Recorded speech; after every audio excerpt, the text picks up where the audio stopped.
wants to get us started here? There we go. Start with a bang. Nice, Purple? quarterstep, yeah. Yeah, it's Epilepsy Awareness Day, so we got Coach Polly's daughters have epilepsy, and showing a Okay. little love to the Poly girls today. Gotcha. The tight end room, how healthy is it? And how unhealthy was it last year? I mean, historically speaking, it seemed like, you lose Ben for the whole year, Tyler's banged up again. Gabe emerges, I mean, just how would you describe that whole journey, and where it's at now? Yeah, right now, currently, everybody's healthy, everybody's going through spring ball, which is certainly a relief for me. It was probably as bad from a health standpoint as it's been since I've been here coaching the tight ends. And, credit to Sam Steenbuckner, who helps me coach those guys. He played here, did such a good job managing those guys on the field and finding ways to make our offense, flow and function and be able to still do the stuff and play the way that we wanted to play.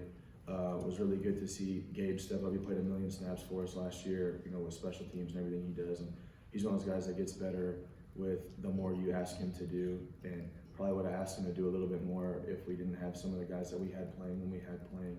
So thinking that room has the chance to be really, really special next year with the depth that we have, and you get guys like Cooper Alexander that who would have played for us as a freshman if he didn't get hurt.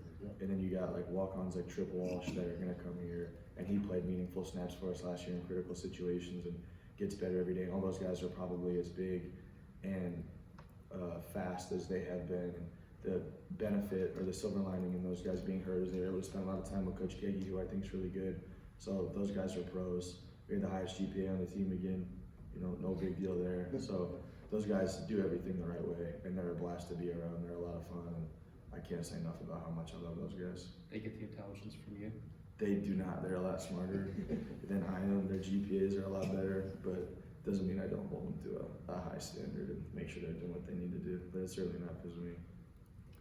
Just curious, what is Jake Landry like? Have you gotten to interact with him a lot? Yeah, he's a good guy. You can tell that he's coached a lot of football and in meaningful games. Like he won a national championship there. And he coached with Noah Polley, our receiver coach, back at the Duluth, Minnesota, University of Minnesota Duluth, and they won a lot of football games there. He's been to Temple. He's coached for a lot of different environments, for a lot of different coaches and players and atmospheres, and had a lot of success. And you can tell that he's really experienced with football, and you go out there and you watch what he was doing for Indy Day One with those guys. He's a guy that I feel like could go and coach a lot of positions and is very experienced coaching running backs, but the wealth of knowledge that he has in football is going to help us and push our offense in the right direction.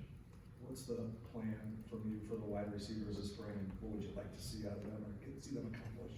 Yeah, I'd like to see those guys.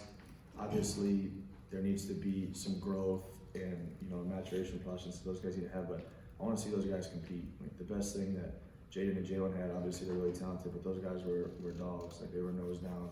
Didn't matter what it was, winter workouts or football. Like they were going to go and try to rip your face off and eat your soul. And there'll be some growing pains with those guys learning a new offense. I understand that, but I want to see those guys go and play as hard as they can and elevate our team with attitude and effort and push the culture of our offense.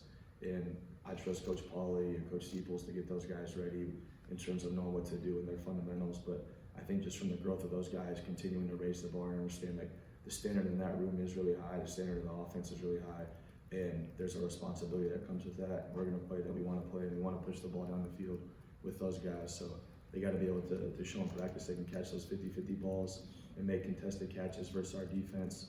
And so far, it looks like they've done their part to train, and they've gained, we went through the DEXA stuff today, 10 pounds of muscle between, the new guys that we have and the, Esquiltons that were freshmen and the Doms that were freshmen have done a good job. So those guys know what the standard is there. They saw what elite talent looks like and elite preparation looks like and what it takes to be great in this conference. So I'm not expecting a big fall off from those guys at all.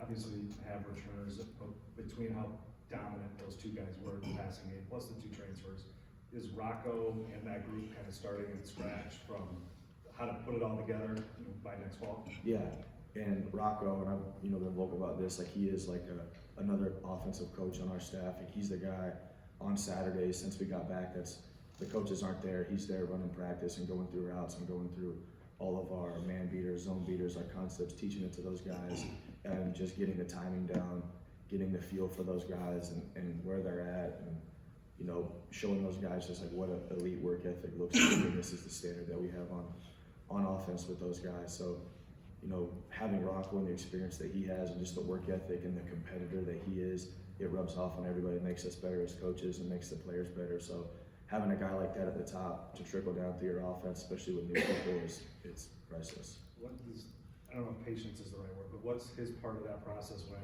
he's used to throwing to NFL wide receivers, and maybe he will be again this year? Yeah. Prove it. He is very good at holding our guys accountable, and I don't think he gives a lot of leeway or cares that they're new people. Like, we need you to come in and push the needle, and if it's not how it's supposed to be, like, are we selfless enough to be able to take the criticism from each other as, you know, coaches to coaches and coaches to players and players to players, so that we can grow and be better. There's no egos on the offense, and there won't be from the coaches to the players, and you gotta be able to take coaching moves from your own teammates. So obviously there is patience that comes with it, but the standard is the standard, and it's not gonna get lower because there's new people or freshmen. Like, if your name gets called, it doesn't matter who you are, walk on, freshman.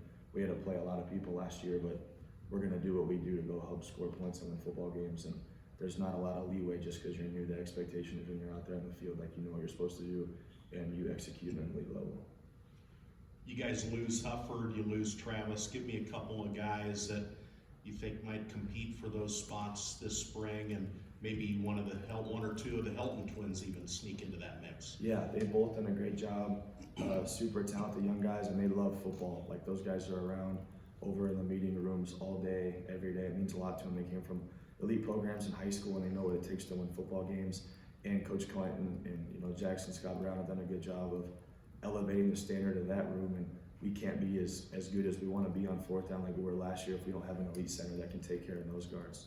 So those guys know, like, if you're going to be the center in this offense, there's a lot of responsibility that comes with that, and you got to be ready to eat nails. And both those Heltons, you know, have experience playing center. Brendan Black's another guy that's played center for us so far, you know, through the early parts of spring ball. That's played a lot here from an early age and moved around and understands, you know, what being a nasty physical O-lineman here is all about. James Neal's a guy at left tackle that started here at left tackle 2 years ago, played tight end for us last year. We flexed him, we moved him, did everything we needed, like when those tight ends got hurt.